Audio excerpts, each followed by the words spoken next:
A breaking news update on the health crisis rocking the globe. People are still stuck inside for fear of catching the affliction that the population has tried to live alongside for years now. There is still no known cure, no effective treatment, no adequate preventative measures that can save you from becoming a Warhammer fan. It's important to remind you of the different stages of infection. If you find yourself playing games like Vermintide or Total Warhammer, but insisting you're only casually interested, I'm afraid it is too late. You are a carrier of this disease. It might not be active, but who knows who you might infect by asking someone to play with you. And there's no telling if something may awaken the illness inside and take hold of you for good. Symptoms of full-blown infection consist of a decrease in spending money, an increase in tiny figurines, and a vague understanding of Latin. Please, keep yourselves safe. Ignore anyone who wants to talk about bolters, anyone who owns an unnaturally large collection of D6s, and especially anyone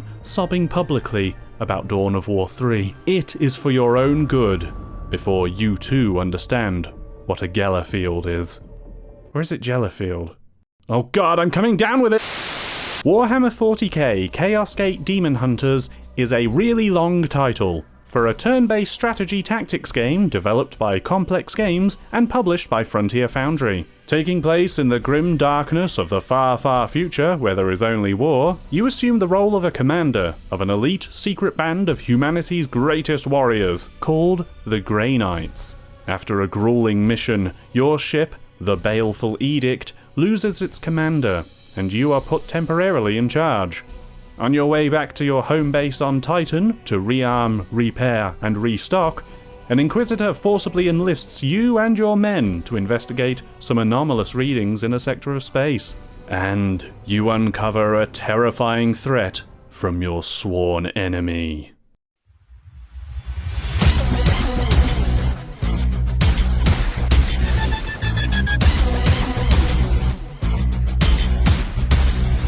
Chaos. Okay, let's rip the big obvious band-aid off straight away. Good God, this game looks like XCOM. It plays a lot like XCOM, but there's one very big difference. There's no hit chance mechanic. If the enemy is in range and in sight, you can blast them.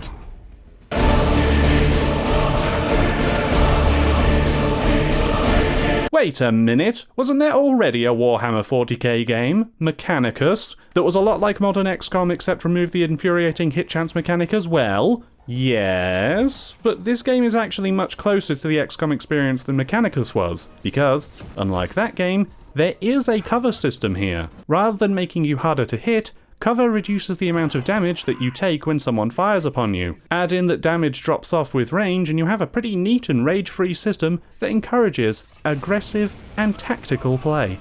But Mechanicus is really good. You should play that if you're into this sort of thing.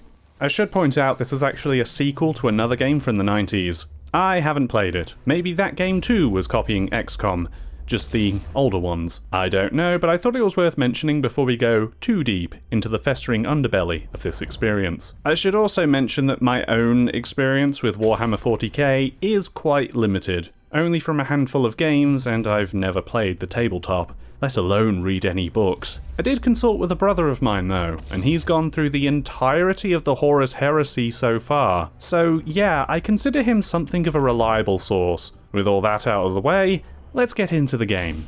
Before we talk about battles though, let's all admire this game's presentation. Because wow, this game is disgusting, gross, ugly, but in a somewhat beautiful way. We are fighting the armies of Nurgle here, who, if you're not familiar, is known as the Plague Lord, Chaos God of disease, decay, despair, destruction, death, and rebirth. I gotta say, the art team captured that effectively.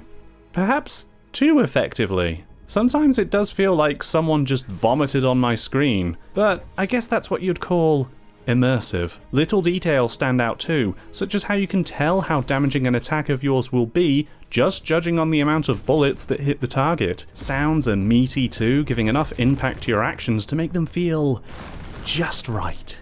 All that being said, I wish I could say the same about performance.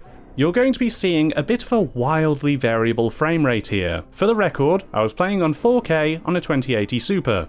Not the beefiest card, but a lot of people are still stuck with older cards than mine. Running on 4K, for the most part, things ran acceptably. It might not be exactly 60 FPS, but this is a turn-based tactics game. I didn't feel I really needed that. I chose pixels over frames. Again, I found things acceptable for the most part, but then came this stuff. These environmental floor hazards. Those bubbling effects took me down from a frame rate I was happy with to downright unacceptable levels. I don't know what it is, but as soon as someone put one of these down on the map, my whole performance just tanked right down into the ground. That really shouldn't be happening when I can handle the rest of the game just fine. You might be saying, well, turn down the effects quality and the options then, idiot.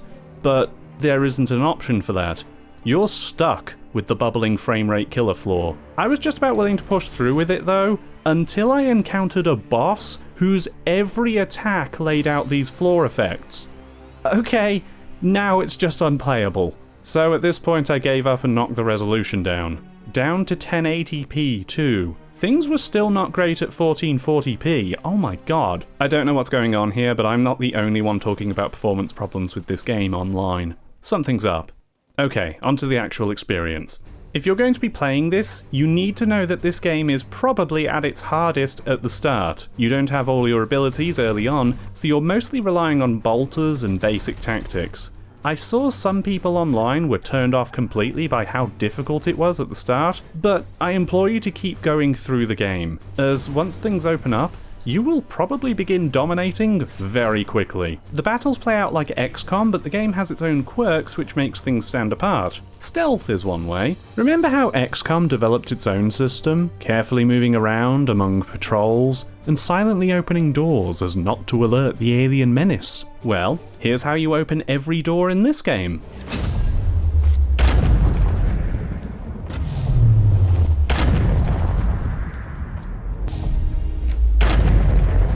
Okay, that's not true. Sometimes you do this. Did I hit my own guy there? Oh, I'm so sorry. Yeah, there's no stealth here. Your guys probably think that's dishonorable or something. Environments are hugely destructible, which is all the more important now that full cover absorbs all damage. It's actually impressive how these detailed cathedrals just crumble once your boys get to work. But not only that, you can use the environment as a weapon. Sometimes it's something as simple as shooting an explosive to blow up the enemy, but how about knocking down a statue on top of your enemy?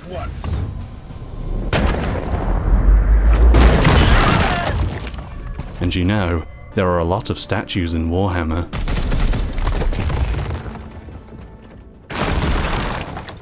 The Grey Knights have different classes, and each has different abilities to help you. Some are specialised in healing, heavy weapons, or smashing people with melee. There are a lot of different builds you can make with these people, with a variety of skills and different equipment you can earn. These skills can also synergise together well, and you can have a killer combination of knights that can really clean up a battlefield. An interceptor, for example, is able to teleport around in an impressively wide range and get the drop on almost anyone in a mission. But you only have so much action points, so he's not too strong then, right? But wait, if you combine that with a Justicar, who has an ability that can replenish action points for one of your squad mates, suddenly you're clearing up entire groups in a single turn. This team up was so powerful, I'd actually consider it kind of broken. My interceptors were killing so much, they were leveling up faster than anyone else in the squad. They can even get an ability where they can get a free ranged attack on any enemy that another teammate is shooting,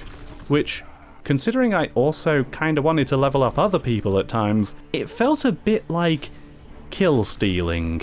Some classes and abilities are blatantly better than others. I didn't get much use out of some of the more esoteric classes like Librarian, when a Purifier is an unstoppable juggernaut of death who can take in around six grenades into a single fight. I think there's a bit of a balance problem here. The game does try to punish you for relying on class abilities too much. At the top of the screen is the warp meter, and if you're using psychic powers, that will destabilize the area and special effects can be inflicted onto the battlefield, to your disadvantage. Enemies can get buffed, you can get debuffed, dead bodies can come back to life, a lot of nasty stuff you might not want to deal with. So, what do we do about that? Simple. Daisy chaining. A warp surge can only happen at the end of your turn. So the secret then is to never end your turn. Each soldier has a limited number of action points, which you can spend for moving, attacking, reloading, special abilities, all that good stuff. But what happens if you were able to get into the sight of an enemy, but you used all your action points getting to where you were? You'd be wide open and defenseless, surely. How unfair! The game agrees that would be unfair. So when you engage with an enemy, you regain all of your action points. Since you vaguely know where enemies are on a map, you can position your people advantageously before getting visual contact with them, literally moving them square by square until they're just right. And despite regaining all your action points, a turn has not yet passed. Nice. But wait, it gets even better. Once you kill all enemies you're fighting with and leave combat, your troops automatically reload their guns, their cooldowns reset, and you regain all your action points again. The turn still isn't over. And is that another enemy group over there? Get seen by them and it's another round of action points for everyone. To properly utilize this, you're going to have leveled up your men and got some decent gear, but once you start, you just can't stop. You become obsessed with trying to connect all these fights the best you can. It's not always possible, but when it is, good God, you feel like you're crushing them. It is still fun and satisfying to pull off maneuvers like this. It makes my brain feel big, but it's undeniably unbalanced. There's also a system where you can bring one-time bonuses to power up your troops. Extra actions or healing, stuff like that. But actually, I was steamrolling so hard later on that I kind of forgot this existed at times. I literally did not need it. Alright, I think that's all you're going to need to know about the combat for now, but lest we forget, this is not Battle Hammer. This is War Hammer, and you're going to have to achieve victory on many fronts. The whole game is framed as a galactic campaign in a sector of space. You stay on your ship, waiting around, until plague blooms on multiple planets at once, and you have to make the calculated choice of which planets you want to save, because you will not have time for all of them.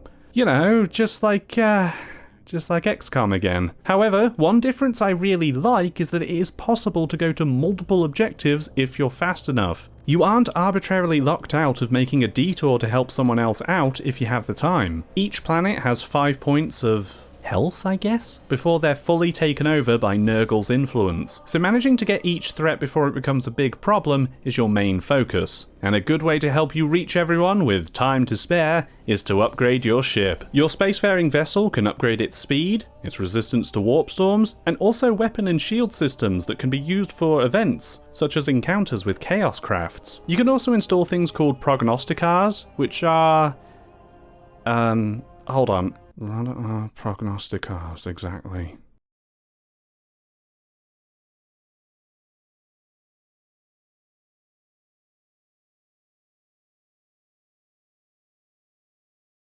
Oh god, I'm gonna be here for a while.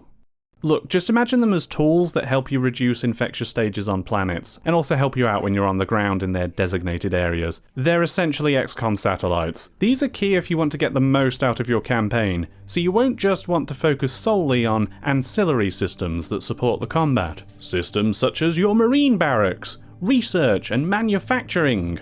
Well, actually, I guess manufacturing is also what you're doing to upgrade your ship. Whatever. Research relies on bloom seeds that you need to extract from your enemies and seed carriers on missions, and can grant access to upgrades such as more powers to use on missions, or just general help organizing the galactic map. Manufacturing requires servitors, either given as rewards on missions or constructed automatically. With enough, they'll let you construct things that can help all fronts, such as improving speeds in which tasks are completed, increasing the amount of troops you can recruit, or just general efficiency, as well as the aforementioned ship upgrading. And from your barracks, you can't really do anything. Like, rename a squaddy if you want, organize their equipment, but you'll probably do that before a mission. The only reason I went over to this screen was when the game informed me there was new dialogue. It kind of makes this guy appear somewhat useless in comparison to the other two. Ah yes, all three of these are helmed by the influences of your mission. Ektar, who represents the Grey Knights, Inquisitor Vakir, who represents the Inquisition, and Dominus Lunette, who represents the Adeptus Mechanicus. If you want to know more about these factions, see someone else. Each person wants to steer your choices into the area that will benefit their interests. Vakir wants to focus on her mission, Ektar wants to uphold the traditions of the Grey Knights, missions be damned, and Lunette wants everyone to shut up so that they can have some quality alone time with their beloved ship. This trichotomy rears its head in a lot of random events, and choosing one side over the other can offer bonuses to your chosen side, but potential negatives to the side you neglect. It actually comes up the most when you receive a call from your superior, Grandmaster Varden Kai, who's played by Andy Serkis. This is Grandmaster Vardan Kai responding, Inquisitor. This act borders on heresy. The screams of the astropods you burned already reverberate through the warp. It is fortunate for you that I am prosecuting a campaign in the nearby Chimera system. I suggest you explain yourself, and quickly. Grandmaster, I have commandeered the baleful edict. We face... You have seized a Grey Knight strike cruiser. He's wonderful. Everyone's voice acting is fantastic to hear, actually, capturing the grandiose, grimdark space opera vibes of 40k. But I do especially love angry Andy Serkis demanding I explain why exactly I need to requisition the best weapons in the universe straight from Titan's legendary armory when he has so many other men to manage. The reason for that, Andy, is that things are getting kinda crazy over here. We need to talk about how things progress. I mentioned that the beginning of the game was somewhat challenging, as you didn't have all of your tools at your disposal yet. After climbing that difficulty curve though, you start to get into the swing of things. Missions become more successful, and you begin to be able to manage things a lot better across the board. Then, the game informs you that you've finished the tutorial, and the true game begins. That map's a lot bigger. Welcome to the Nightmare, where you have to manage this massive area from all threats. Some threats will take multiple slots of a planet's health in one sweep. Some threats will spread to other planets as well as their own. You also now have to deal with multiple kinds of seeds rather than the single one you've been dealing with beforehand. So your decision to help certain planets might be influenced by whatever materials the Inquisitor wants. The only way to reduce infection is doing a mission when it crops up on that planet, an opportunity you have no control over happening, or through using a prognosticar, which are limited in number, and given they lay out a web of support in neighbouring planets, where you'll gain advantages if you fight inside of it, it is sometimes a tactically bad choice to put one down in certain systems. So a rising plague level on a planet can feel extremely stressful, and multiple planets approaching the tipping point will make you reach for your blood pressure medication. Why yes, this is prescription. Although, there is another way you can eliminate the threat on a planet. A way to do it completely and instantly.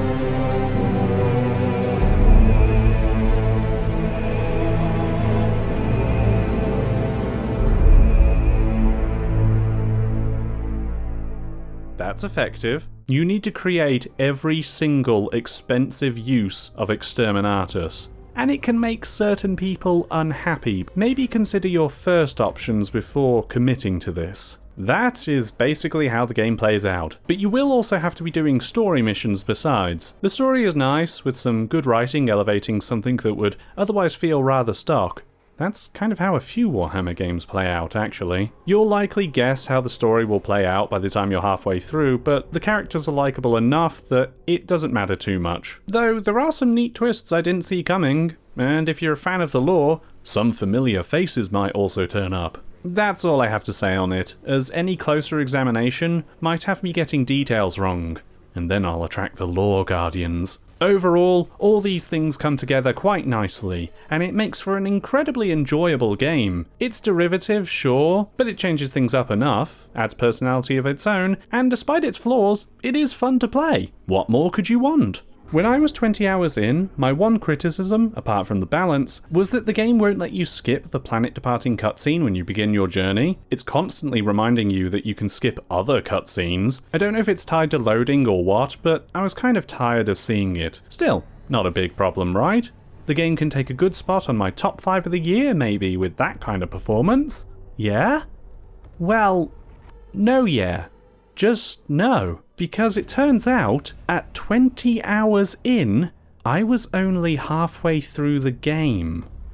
This game is way too long. To give you an impression of how long it is, there's an achievement for beating it in under 500 in-game days. That's considered a speedrun, and those days are quite long. I did it in about 700.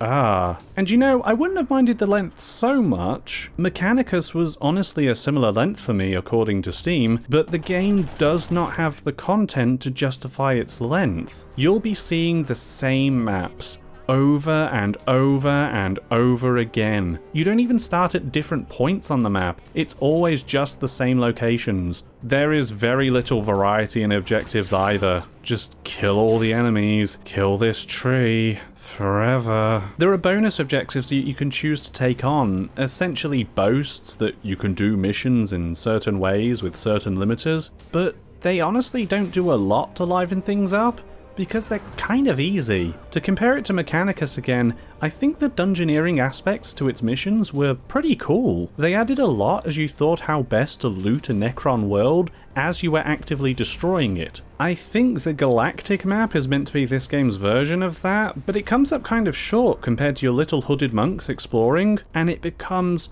horribly repetitive. This is an especially bad problem because all the other problems are now compounded onto it, and become even bigger issues the longer you go on. The poor balance means that I'm essentially sleepwalking through fights, and you have to do so many of these missions throughout the game. Can I beat this mission without getting hit? On a single turn even? Oh yes, and that cutscene still can't be skipped. Enjoy that. Enjoy every second of it. What's even worse is that the game could have gone on even longer. I chose to end it when I did, rushing things through the final stages of the campaign. I wanted to move on to something else, but I still had a lot of fighting to go through. Do you want to know how bad it got for me? I let some planets get to critical mass. Why? Because I found out you get new missions from them. I let these worlds fall into near catastrophe because I was getting bored. You know what though? Those missions were fun to play. You have to guard the Inquisitor as she purges the world, and every single turn, a new wave of enemies approaches. The stove's temperature is rising again. Oh, I'm beginning to feel something! But after the first one, I now knew the rhythm, and was, again, too overpowered for future missions, and they got boring. This is such a shame. This just killed my enjoyment for the entire back half of this game. All because it just kept going on way past its welcome. But here we are. Nothing you can do about it. The final battle was long and grueling, but I did it. And after such a mighty and long-fought victory, I felt nothing. So, in conclusion, I recommend this game on a sale. If you're a fan of Warhammer and or XCOM, you can get a kick out of it. But it really, desperately needs more content to be worth what's being asked. And that kills me to say, considering how happy I was around the middle of the campaign. Maybe if there was some kind of second through line you can follow in the campaign that gives you new kinds of missions? Like, while Nurgle is brewing his nasty gas, maybe another Chaos God is doing something else. Could we have some in-depth side quests to complete? You know, in the first mission, the tutorial, we were fighting the enemies of Khorne, god of war, hatred, blood, all that good stuff. But we even had special units and HUD elements dedicated to fighting this side of Chaos. You know, it might just be simple reskins, but it, as the kids say, hits different to the pestilence we've been dealing with. I'm not asking for a bunch more content to already make this game longer, just some variety to what's already here. What if my idle troops could be sent on assignments from the barracks? Smaller missions that you don't actually control, like in Peace Walker or MGS5. You could get extra little rewards. Some of my men could actually get upgraded rather than sitting in the barracks doing nothing. And, you know, this whole screen can feel more useful. Just something. It all just needs something. This ended up being a really mixed experience. But there is a few Warhammer titles that I wouldn't mind checking out or even revisiting. So that can be something to do in the future. Next time though, let's do something a little bit more fantasy. No, not that fantasy!